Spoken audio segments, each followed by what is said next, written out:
right? So shout out to them. Um, I also wanted to talk about this no bag situation with LeBron. So we already did this last night because but we approached it from a different angle. Like we played the clip of him talking about him not having a bag, and he's seeing everybody on social media saying he don't have a bag, and he was like he got 50 million points. Basically like either of course I have a bag. Like how did I get 50 million points without a bag? Of course he exaggerating, but he's either saying, of course I have a bag. How do I get so many points without a bag? Or he's saying I don't need a bag. I'm the leading scorer of all time. Like what bag do I need? Like, so he's kind of shunning the bag narrative, right? And so we kind of talked about that, but I approached it from the angle of when he started talking about efficiency. And the reason why that was interesting to me is because people pretend and act like they don't know that efficiency has always been something that's been observed and talked about based on how you play the game, right? So when he started describing 3 dribbles or less, 1 dribble pull up, 2 dribble pull up, or 3 dribble pull up, not taking too much time off the clock to get the shot, not wasting a lot of movement, not wasting a lot of dribbles, all of those things, right? We've always looked at efficiency in that light. As of late, probably in the last, I don't know, 20 years, because, PER is fairly new. That's a new stat, right? And actually that's a stat that was created by some ESPN journalists. Just was like, oh, you know what? I got a degree in probably language arts, but I think I can come up with a stat that I just know they'll love. I can make this stat out of thin air and everybody will love it. So PER is supposed to be a measurement of all of these things that you throw in and calculate it, and you get a number, and that's your PER, and it's supposed to be good or bad. I think that's whack, right? You can't measure efficient basketball play. You can observe efficient basketball play. Either you play efficient or you don't. Either you take a lot of dribbles or you don't. Either you waste a lot of time or you don't. Either you need 5 screens or you don't. Either you need all the space in the world or you don't. Scoring inside of a phone booth is different than scoring with the entire beach and the entire ocean. Like when you need that much space, I need the ocean and the beach parking lot. I need all of that space. So the player who needs the most space, the most time, the most amount of screens, the most amount of dribbles to get to a high percentage shot is the least efficient player. PER don't tell you that. Right? PER tells you everything that you can measure with a stat and crumble it up into one number, and that's your PER. Right? So it's not gonna tell me what my eyes can see. I don't trust any stat that people are using to form a conclusion about how a player played when you can form that conclusion without actually watching that player play. Like people are seriously not watching the games and going straight to the stats and the analytics and thinking that that's gonna tell them what happened. Like people actually got real ESPN jobs that don't watch the game. It like Shannon Sharp does not watch the games like that. Shannon Sharp gets notes. Like somebody gives him notes. He got a team around him, and they give him notes, and he read the stats, and then he go on TV. That man ain't even got time to watch the games. That man, when he wasn't suspended from ESPN for busting it wide open for Bunny, he was getting up early in the morning, going to ESPN, probably I don't know 3 a.m. for makeup, production meeting, and all that stuff. And then by 6 o'clock they on air. Right, that show come on super early. 6 o'clock they on air. And then they probably recording for about 4 hours. Right after that, he's probably all right. So now he's gone. What does he go do? I don't know. He works out every day, so there's some gym in there somewhere. He eats a lot. I know there's some food in there somewhere. He's smashing a bunch of bunnies. I know it's some calls being made at some point. And then he's got to do stuff for his liquor that he got out. He's doing a lot of business meetings. Then he's got Club Shay Shay that he's doing and recording and getting guests for, and they constantly pushing out Club Shay Shay episodes. And then at nighttime he got to go do Nightcap, which is basically the same thing he's doing on ESPN. Right, he got to do Nightcap, and that's every night. So if you really think this man is sitting down watching games, like I'm watching games, you got another thing coming. He might watch football. He might not, because football was his thing. He might watch football. He might not. So, anyway, they discussed the bag, and I thought it was real funny because the Breakfast Ball. I like that podcast. It was not even a podcast. I think it's CBS show called Breakfast Ball, and this guy that's on there, I think his name is Carton, and he's the main host. And he's the guy you're going to hear talking first, and then you're going to hear his co-host talk second.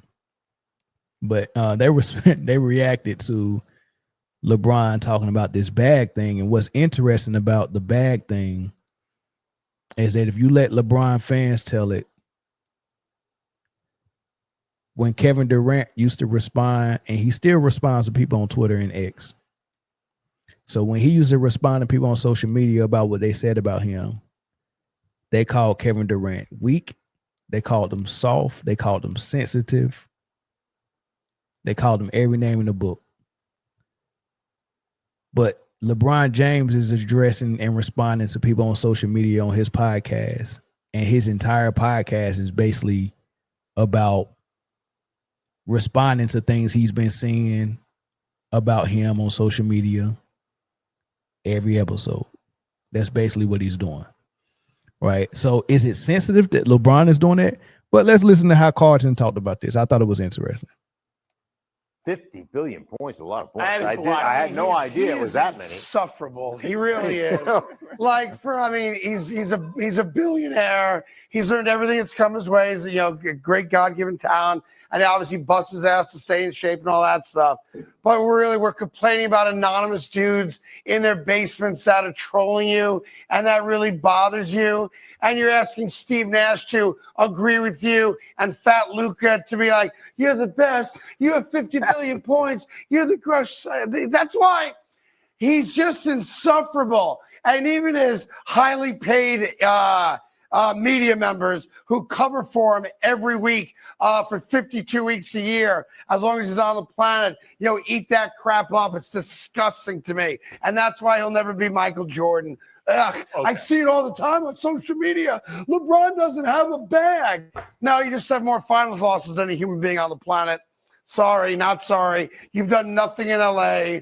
You can win without having a super team. No one counts that championship. Sheesh. And keep complaining about all the lack of pieces you have year after year after year when you're another one-and-done situation at a gentleman's sweep in the playoffs. Everyone says, I don't have a bag. Then shut everybody up, find a bag, and go win a title, which you won't do in LA. Well, he's had 4. Well, dang, Carton, dang, you didn't have to air him out like that. Yeah, he did have Fat Luca on there. He did have Luca Vandross, Heavy D, and the boys on there, just pom-pomming and cheering them on. Yeah. Who needs a bag when you have 50 million points? Yeah, LeBron, you tell them. Yeah, you have all the points in the world. Yeah, who wants a bag?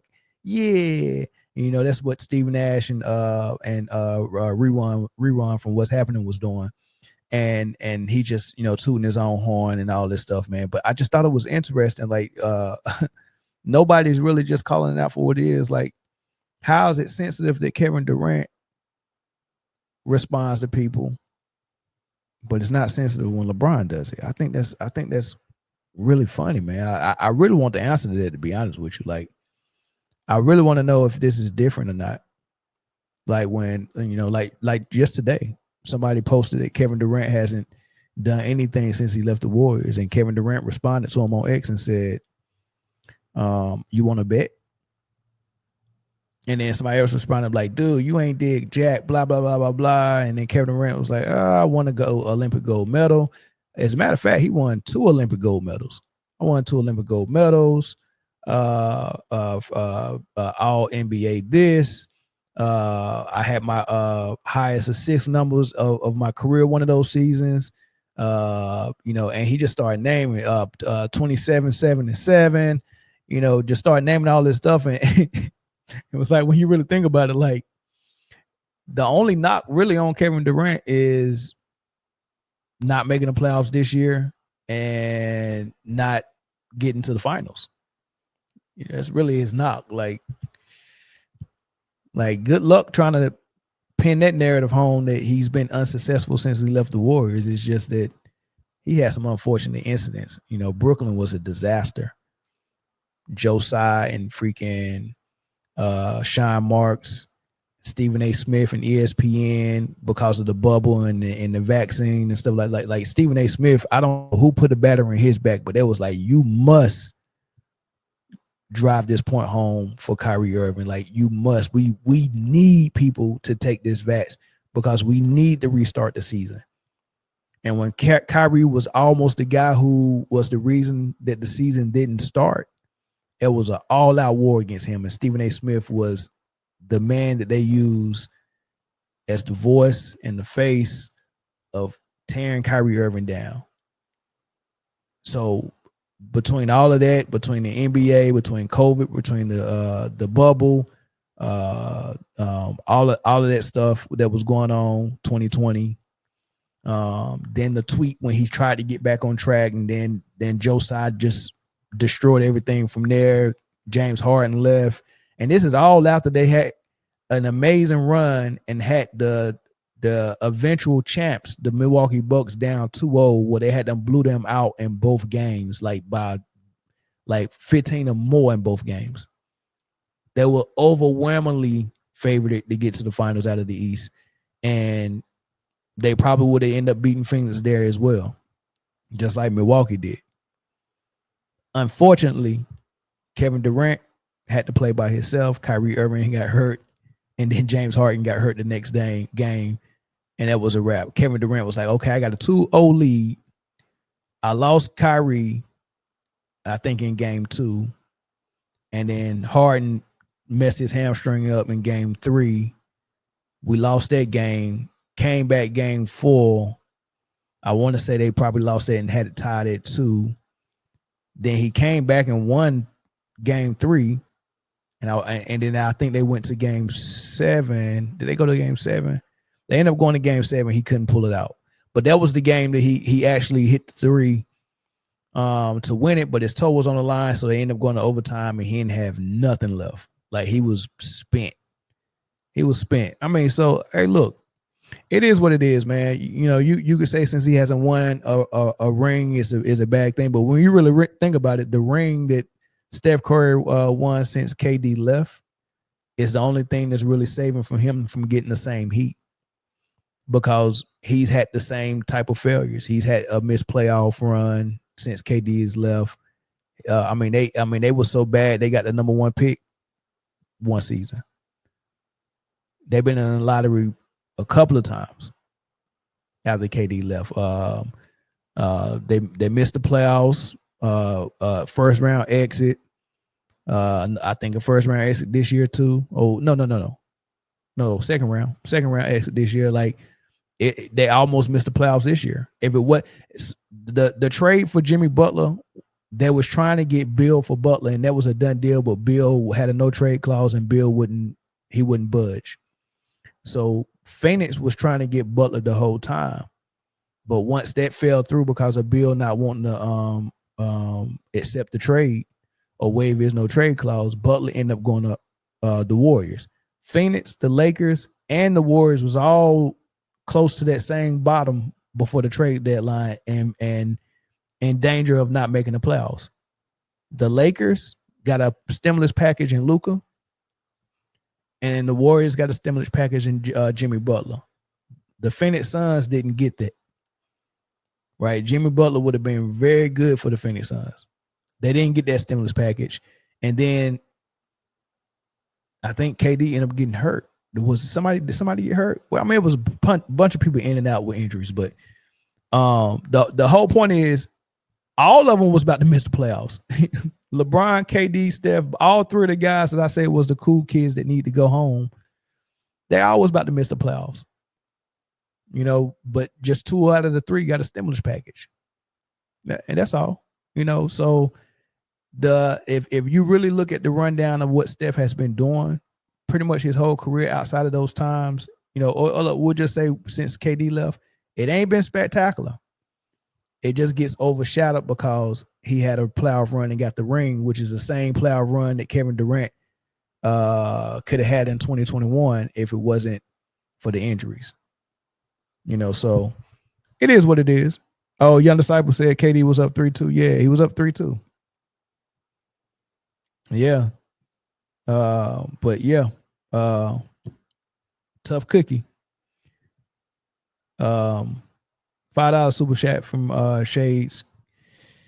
He said, what does Luka need to stop eating aside from cheeseburger? I don't know what Luka's diet is though, but it can't be good. My guess would be stop eating people. You know, because to be that big, it's got to be something different in your diet. It's got to be some different stuff. It ain't just food going down that windpipe. But I don't know. I don't know what's in his diet. But to be honest though, with his body type, if he don't want to be that big, like if you know, at 6'8", at 270, like I said, that's a good small. If he's very strong, you could be an offensive lineman in football. Now, some of those linemen at 6'8" and 6'9", they actually put on more weight and play at about, you know, above 300. They play at like 330, 340. You know, they play huge. But you can find something that's around 270. Like I think Luka, when he's at his worst, has been rumored to be about 270. Right. So imagine if he wanted to be at 270, if he was playing football. So with his body type, he could easily be at 270 with that body type. So if he don't want to be that big and he's playing basketball and he want to play smaller, unfortunately for him, he might not be able to eat as much meat as the average person. A lot of people got a lot of meat in their diet. I took a lot of meat out of my diet at my age now. I used to eat whatever I want, but if I don't want to, you know, just start putting on weight from nowhere, because the weight comes fast when you get my age, especially when you're not running and playing as much basketball as I used to. You know, so without me doing all that stuff, I'm not burning as much fat and burning as much calories. So it's no need for me to intake that much. So meat is not a huge part of my diet. And then I fast every day. Right. So I usually get up and just have water. And I work, and then I probably won't eat my first meal until after lunchtime. So like maybe 2:00, I eat my first meal. So I'm fasting the whole day. I have one meal right after lunch, and then if I eat anything after that meal, it'll be fruit, it'll be watermelon, it'll be pineapples or something like that. And then I might get some juice. I might juice some stuff. Like today, I had beet juice with ginger and lemon, and that was good. And I had a mango smoothie as well. So that was my dinner: beet juice, a big cup of beet juice, and a mango smoothie. my dinner. So Luka might and drink a lot of water. So Luka, I think the beer has to get cut out for sure. I don't know if he's smoking, but I know a lot of European guys smoke. I know Vlade Divac used to smoke like a chimney. They big on their beer, they big on their cigarettes, right? So that might just be a lifestyle for him, right? The beer and the cigarettes, if he's drinking and smoking, has to get cut out for sure. And he's got to do what Chris Paul, Carmelo, and Draymond Green did, because they had that type of build that naturally just blows up with a normal diet with a lot of meat in it. They had to cut meat out. I think Chris Paul is vegan, and look at him still playing past his 40s. Look at Melo right now, and he still looks good and look like he can still play. And Draymond Green as well. You know, he kept his weight down. These all three dudes was getting fat at some point in their career. So vegan might be his thing, and no beer. So that's just me being serious about that. But yeah, for anybody any person of color, especially men, you got to get the pork and the beef out of your diet ASAP. I'm going on 2 years no pork. And I used to love pepperoni pizza. Love it. So going on 2 years no pork. I did 1 full year with no beef, and then I started eating beef occasionally. Right. So every now and then I allow myself to have some beef.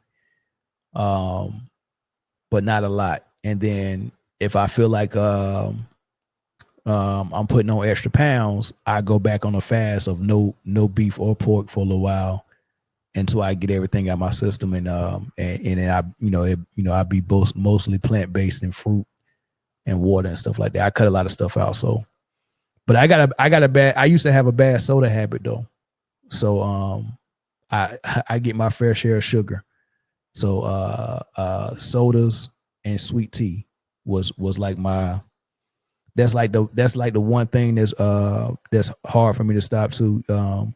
And fried foods, I don't do a lot of fried foods either, but I every now and then I do some fried chicken. But nothing else. No turkey bacon or nothing like that. I don't even mess around with it. Yeah, soda is the worst, for sure.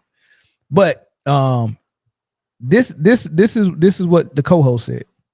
Okay, there's a lot there. He obviously has a bag. He's the all-time leading points getter. Yeah, like all time. So we can do some facts here. As if LeBron needs to. Okay, well I got a lot for you then, Craig. Okay. He's 2 3-pointers away from passing Reggie Miller for all-time 3-pointers made. When Reggie Miller retired, he was number 1 in 3-pointers made. LeBron is going to pass. Fair, he's also played 1,000 more games, which is part of his skill set, availability. But if you want to do percentages, higher field goal percentage on drives to the basket. LeBron James higher than Anthony Edwards and Ja Morant this year at 40. Have a bag, score in the isolation, higher isolation percentage success rate than Luka Doncic. Well, Luka's fat this year. Like, this guy is an excellent offensive player. Now, to your point. Thank you. They're all too online.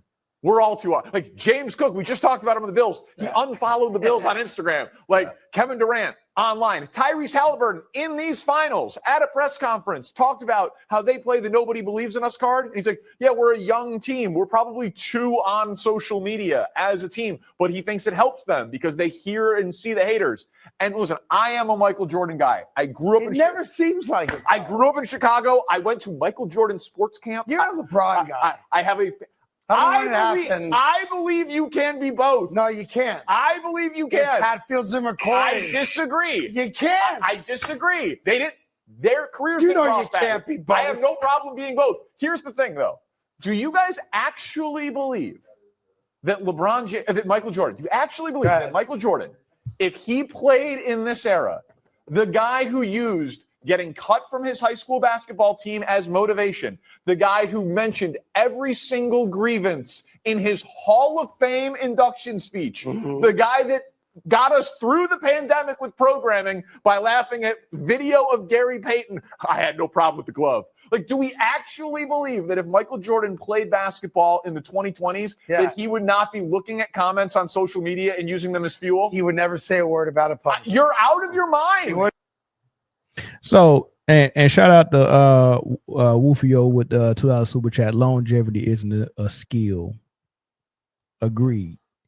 Right. But listen to the thought process of people who try to be apologists for LeBron. You want to bring up Michael Jordan out of thin air and say, don't you think, this guy, Michael Jordan, who used every single thing that he saw or read in the paper as motivation, right? Now, mind you, he used it as motivation behind closed doors secretly. I heard you said that. I'm going to remember that. And I'm going to make sure that that's part of why I want to cut your head off, right? That's different. Now, after you cut their head off and then you say, what did y'all say in the paper about because he did it when he hit the game winner against Cleveland. It was so many people writing about how they couldn't beat Cleveland and all of these things. And Cleveland was a great team, man. I mean, they were loaded. Mark Price is a Steph Curry level basketball player. Ron Harper, before his injuries, was a stud. Gerald Wilkins coming off the bench was dope. Craig Elo, despite him getting toasted by Jordan so much, was a great basketball player. I think he was probably on par with Danny Ainge, if not better. His defense was just as was better. They had Elo. They had Brad Daugherty, 7-foot center, who was an all-star. They had Hot Rod Williams, who was an all-star at some point. They had Larry Nance, dunk contest winner, just overall great athlete and player that was huge. Those are big men, all above 6'10" or up, right? That Cleveland squad, I mean, they had Terrell Brandon coming off backing up Mark Price.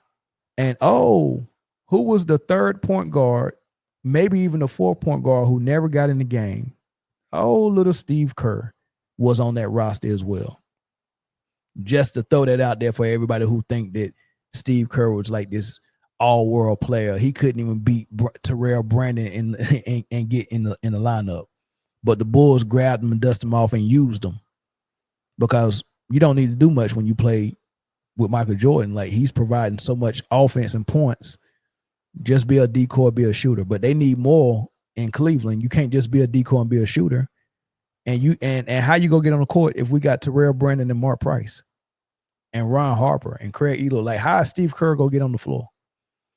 Right? But so let that sink in. Remember that. This guy that was at the end of the bench for Cleveland ended up being a role player for the Bulls. Let that sink in. But he brings Michael Jordan up and says, do you think in 2020 that he would be doing the same thing LeBron is doing? Like, would he start a podcast just so he can shoot down any narrative that he feel like is false about him? No. Why would he do that? Who else other than LeBron would do that? Like, seriously, who else other than LeBron would do that? Ain't nobody doing that. Nobody's doing that. But once again, like I said, it's mighty convenient how the LeBron fan or the LeBron apologist or the LeBron supporter or the paid LeBron media member would go through heaven and earth to come up and find excuses. But they don't afford these excuses to no one else. I didn't hear not one person that supports LeBron come and defend Kevin Durant for responding to people on Twitter. But it's okay to LeBron to respond to people on this podcast. I think that's very rich. Phone line is open, 442-288-9352. Number is scrolling on the bottom of the screen. Call in, tell me what y'all think, man. I get to some of these comments while y'all. Kerr can beat Curry 1v1. You high or either something else. clinical. And this is the thing. It's okay to be sensitive. Right? Actually, the sensitivity is what drives people to greatness. Right? Every player, including Michael Jordan, is sensitive as hell. It's how you respond to it, right? So when you put in so much work and you know how hard you work, you know how much you sacrifice and all of these things, and you hear someone say something about you like this, right? It's okay to be sensitive to it. Like, man, how they don't even know what they're talking about. And they don't know what type of work I'm putting in. It's okay to be sensitive to that. But the way I would prefer a star or a superstar or a famous person to deal with sensitivity is use it as fuel. Okay, you said this about me. I'm sensitive to it. You pissed me off about it, but guess what? Every time someone pisses me off, I turn that into fuel.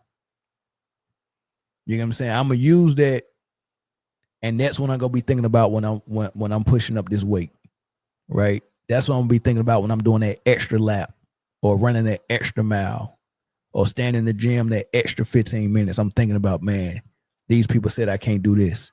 I'm sensitive, but I'm a sensitive thug, though. You know what I mean? I'm not sensitive by saying, "Oh, I'm gonna come back and talk and start a podcast so I can tell I'm gonna tell you about yourself and I'm gonna dispel everything you said." No. That ain't how you respond to it. It's okay to be sensitive, but you turn it into something that's gonna be, I'm gonna show you better than I can tell you. Right now, LeBron's trying to tell us because he know he don't have what it takes anymore to show us. Every narrative out there that he's sensitive about, that he keeps hearing, it's too late for him to go out there and show us different. When they say he don't have a bag, there's nothing he can do at 43 to go out there and show us he got a bag. It's over. So you just got to eat that when you don't have a bag, son. Somebody say you don't have a bag, you just gonna have to be like, yeah, you're right. I don't have a bag. Imagine somebody come and tell me, oh man, you ain't even 6'4". I can't start a podcast and start talking to them about how it don't matter, height don't matter. Like, that's what he's saying. Like, people are saying he don't have a bag. It's true, you don't have a bag.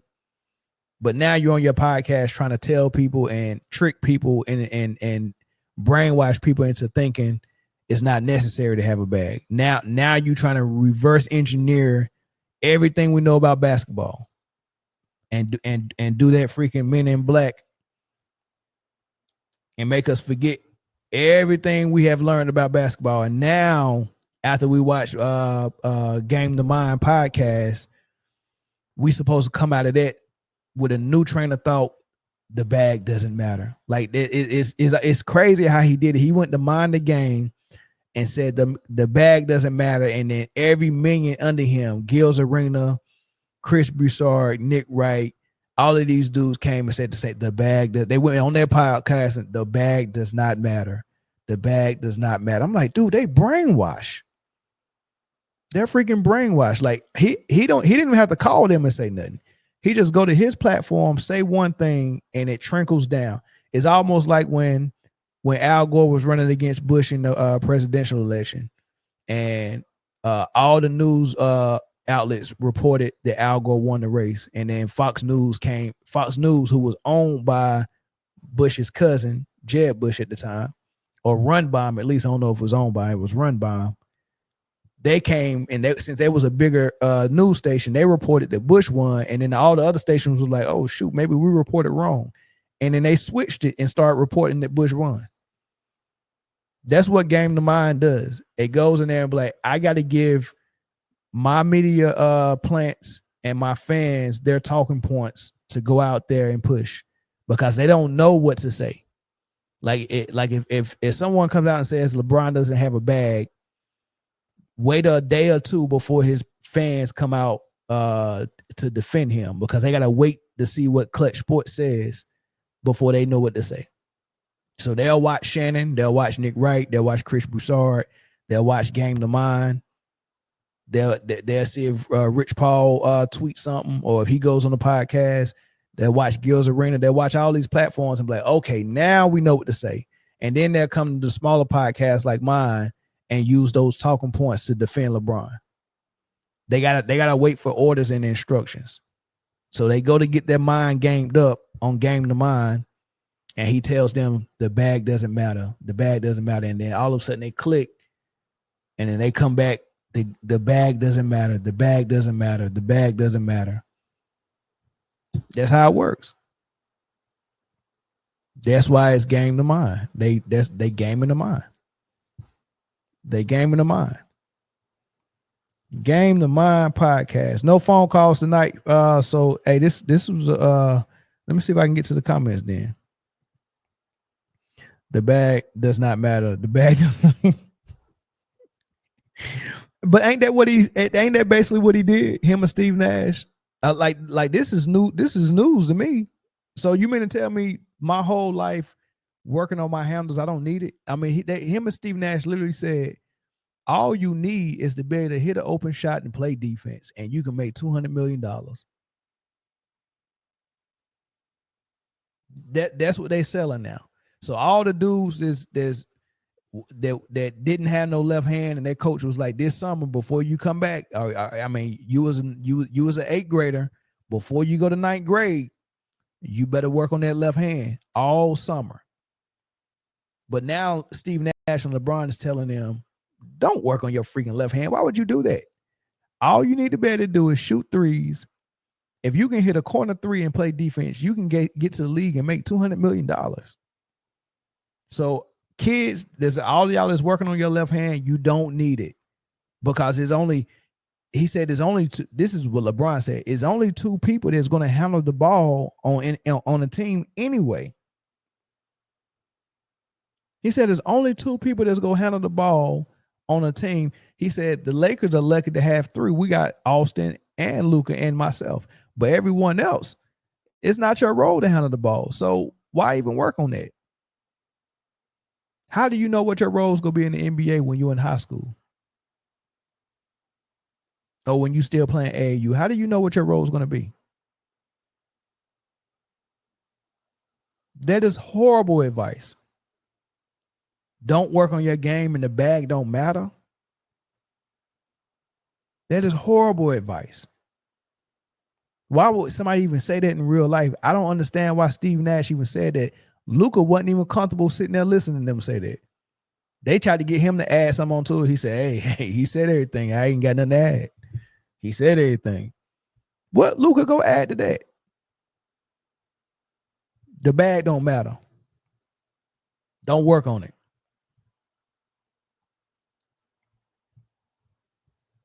Don't work on the bag at all. Like, who says that? That is crazy. LeBron's bag is driving flop or pass it out.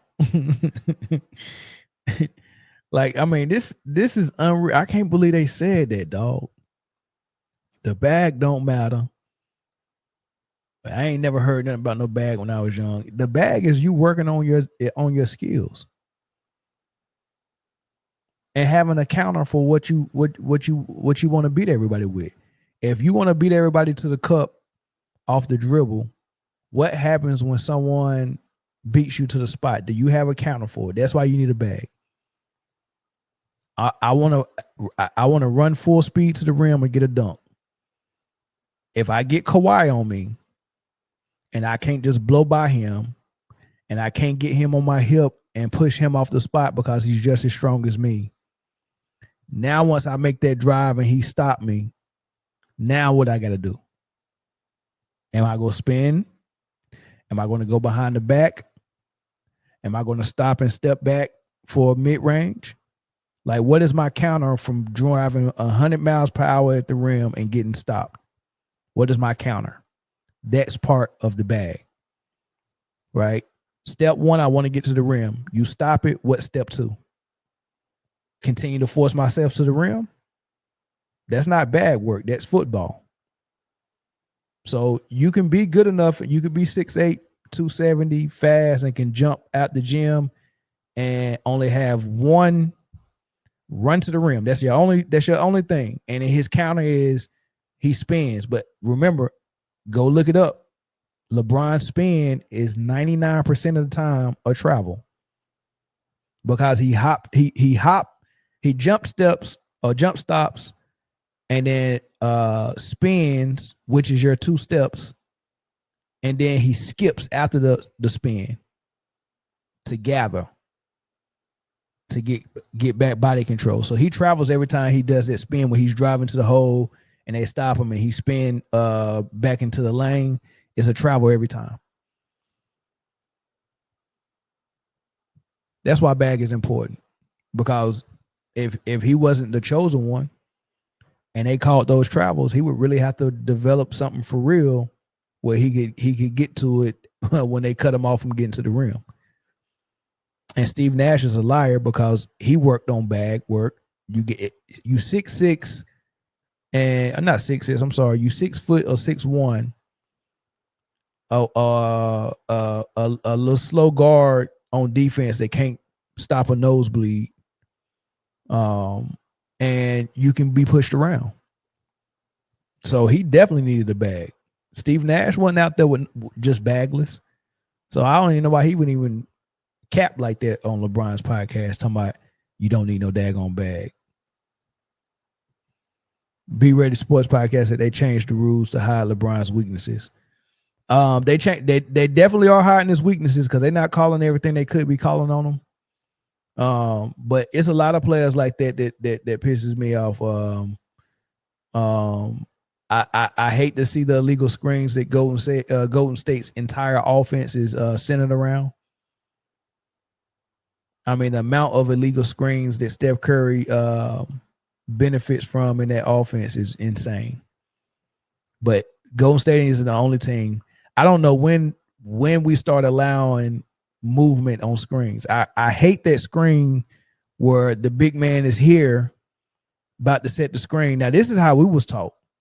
They used to tell us, first of all, protect your daggone midsection on the screen, because when people were really trying to run through it, you might get a shoulder or an elbow in the midsection or something you ain't gonna like. So that, and then you don't want your elbows outside of your body, because that's a foul.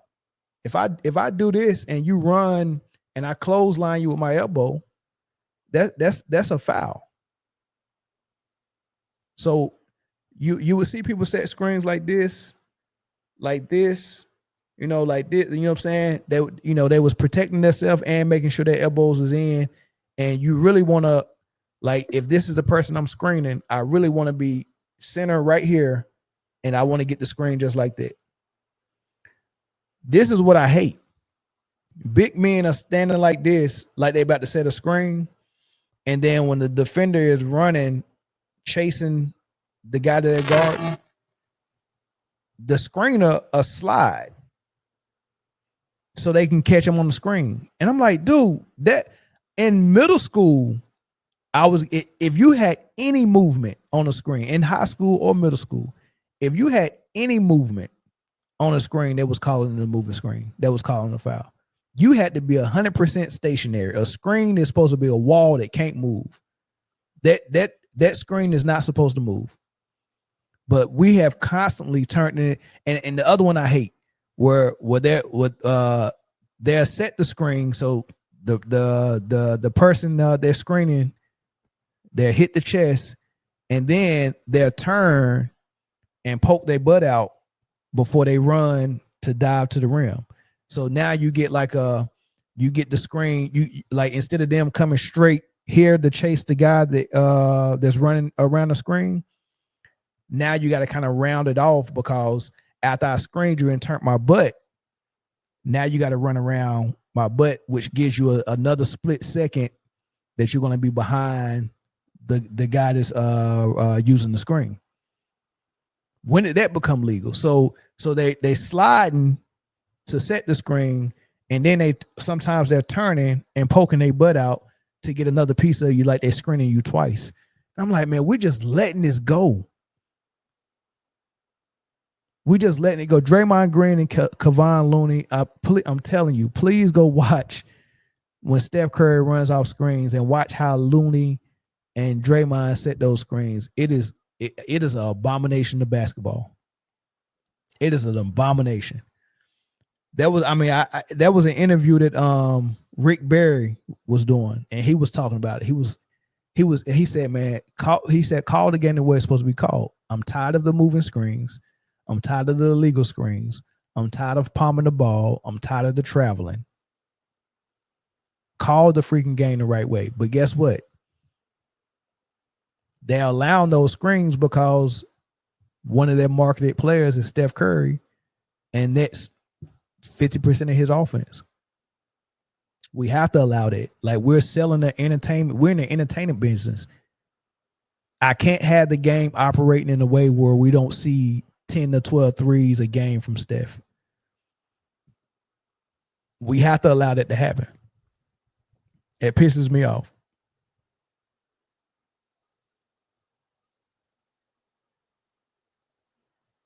Pisses me off. Bruiser Sue said, I respect your opinion. It holds value.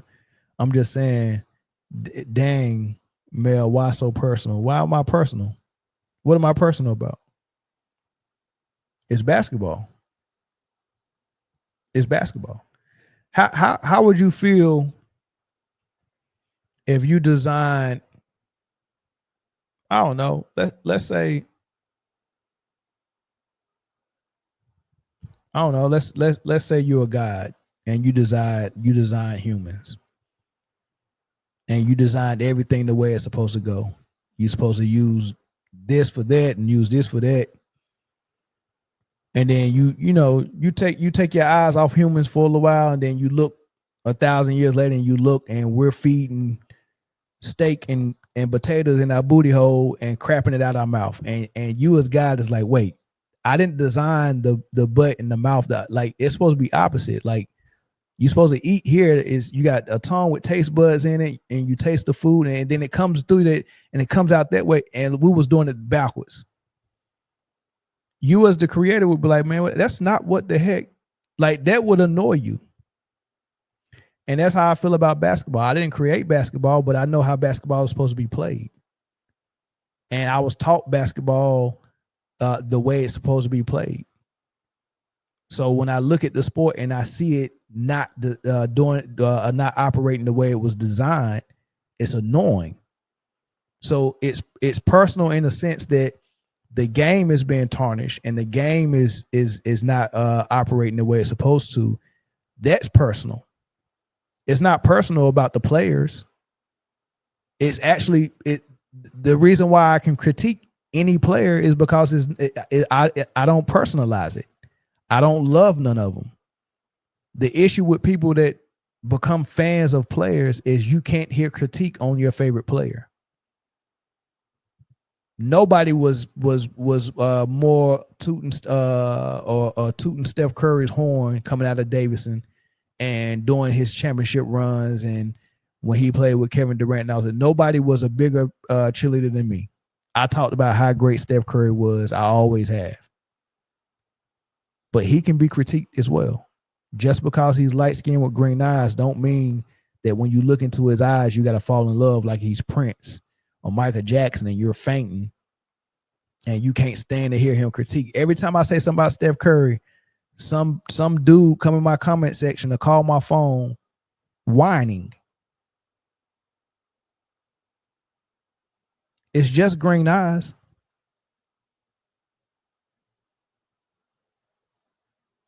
It's just green eyes, and he not gonna let you hit. So I'm trying to figure out why y'all come here to protect a grown man that got about 900 million in his bank account. Let him be critiqued. He'll be fine. He'll be fine. Luka is fat. I didn't lie about that. He will be fine. He's a millionaire. All he got to do is freaking go work out. I mean, they're paying him $50 million a year to be in shape and to sell tickets. There's nothing wrong with someone who has a podcast or someone who's on ESPN pointing that out. Zion Williamson needs to lose weight. He's fat and out of shape. There's nothing wrong with saying that. But the difference between me is that when they actually do very well, I'm going to say they did very well. I don't have any personal vendettas against none of these players. My whole priority is to talk about the game and help get the game to the most purest form. And right now, we don't have the most purest form of basketball. Adam Silver and David Stern purposely moved away from the purest form of basketball because they didn't think it was entertaining to casual fans.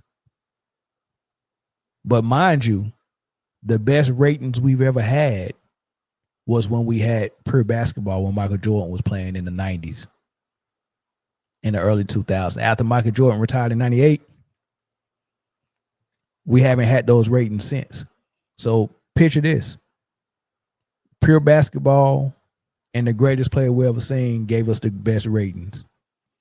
Moving basketball away from its purest form to be more entertaining so you can attract more fans have actually resulted in your ratings going down. So you went and got more fans, but they're not dedicated watchers for some reason. So you got to kind of explain, like, dang, what's going on? Like, how, we got more fans watching now, and we got more ways that you can watch. We got like TV deals with like 5 different networks. The games are all over the place. We're streaming and all this stuff. We can't figure out where the bleeding is at because the ratings are still doing this. And he's making excuses like, well, you know, cable is not the same and people are streaming more, blah, blah. But our ratings are down, but our engagement is up, which means that social media NBA content is being clicked on more. Because you know what? You want to know why? The new fans you attracted that don't really like basketball really likes drama. So when the social media, like take WNBA for instance, the new fans that came to the WNBA following Caitlin Clark, they don't even watch the games like that. They admit it. We only watch Caitlin Clark games, and they really don't even watch the games. They really just watch the stat books and the highlights. So they'll go to YouTube and they'll click on the ESPN channel, or they'll click on some content and watch highlights. And then they'll check the box score to see what Angel Reese did. And then they'll go to the platforms on Facebook and then in the comment section talk about how bad Angel was and how great Caitlin was. And then that's the engagement that they're getting. They're getting people arguing about non-basketball topics because debate shows have taken over and all that stuff. So you get people clicking on Stephen A. Smith saying something stupid like Kawhi Leonard is the worst superstar of all time. He said the worst superstar of all time. You get hot takes. You get Kendrick Perkins with a hot take, controversial takes, and you get people clicking on that, and then they're running through the comments and they're arguing with people and strangers that they don't know they're arguing. That's how they engage. That's called engagement. So you got NBA platforms with a lot of engagement, but ain't nobody watching your games. Your All-Star game not good no more. Ain't nobody watching that. That's tanking. You've changed the All-Star game every year for the last 5 years. Well, how about we do a draft? LeBron and KD a draft a team. How about we do now? They own the USA versus World. Well, how about we change it to the format, and then the first 3 quarters don't match, and then the fourth quarter. The first 3 quarters don't count. You can score, and then we go reset the clock in the fourth quarter, and then the first team, the 24, to represent Kobe's number, wins. Like, you try so much stuff, but it's not fixing nothing. You broke the game on purpose for entertainment purpose and more casual fans, and the casual fans are still not watching because they don't like basketball. You idiot. They don't like basketball. I can go to any sports platform on YouTube or Facebook, and they can be 100 comments in there from 100 different people. And out of those 100 people, only 5 of them probably watched the game this week. But all of them are going to be engaged in the debates and the banter and the riffraff. That's the new fan base. That's the new fan base, Adam Silver. But if you want people that really like basketball to come back, you got to really bring pure basketball back. How the hell are we watching basketball with no post? How the hell are we watching basketball when the big man got to stand at the 3-point line because of defense of 3 seconds in the key? That's a rarely new move, a new rule. And you made that rule purposely so we can get more points scored, more layups, and more dunks. Like, think about these things. You took the backcourt violation from 10 seconds to 8 seconds because you wanted to speed people up, because people was taking their time bringing the ball up court against hand check pressure. They had 10 seconds to get up. Well, let's take it from 10 to 8. That'll make it a little faster. Let's add defense of 3 seconds in the key, because I don't like for Mutombo and Shaq to just be in the lane, because that's going to make people, fear driving to the lane. There's going to be a lot of block shots. So let's move them out of the paint. You can't stand in the paint longer than 3 seconds. You got to stand outside the paint. Now it's a race to the rim with a big man and the guard. It's a race to the rim to see if you can block it. That changed a lot about the game. So now you got this wide open paint, hand checking gone, physical defense gone, and now still having to worry about somebody like Gary Payton arm barring you or hand checking you all the way up court, giving you pressure, which made it necessary for you to back up to the court, pass the ball, and then have a guy in the post, and then you go there and you feed the post, and then your offense kind of operates through that, because it was so hard to dribble against all of this physical defense, hands all over the place, like what we see OKC doing. Imagine most of the teams playing like that. You're not going to, like, these teams like Anthony Edwards, like, if they're allowing people to be real handsy, borderline hand check, a lot of swats at the ball, and they're allowing that, why do you think you're going to get 50 drives to the rim during the game? Like, the entire Anthony Edwards offense was get a screen and run full speed to the rim. But you can't run full speed to the rim because so many people hands is in there swiping at the ball. You can only get maybe 2 dribbles before it's a swipe and a steal. So now what offense are you going to run now if you can't just run high screen and roll, run to the rim? You got to go in the post. You got to set some off-ball screens and bring a shooter off the screen, catch and shoot. You got to do things like that. But if they're going to allow physical defense in the league again, these players are going to have to recalibrate their brain. The coaches are going to coach different, and you're going to have to bring in more old school coaches, because they're moving away from the concept of 5-man out spread offense. Let's jack threes up all game. They're moving away from that offense. So you're going to have to bring in. It's a good thing Rick Carlisle is here, because he's an old school coach. Jason Kidd played in that style, so he knows how to coach against it. Jason Kidd's a hybrid though. He's like a day walker. He's a lot, you know what I mean? He's Blade. He's Wesley Snipes from Blade. He's a vampire, but half not vampire, so he can walk out in the day and everything. Jay Kidd is one of those hybrids. I can do this modern day basketball stuff. I can do the old school basketball stuff. You know what I mean? Rick Carlisle is a hybrid as well. Phil Jackson is not. He's just old school. He can't do this modern stuff. Popovich does. I mean, yeah. Popovich is a reason why he probably retired. He not built for this either.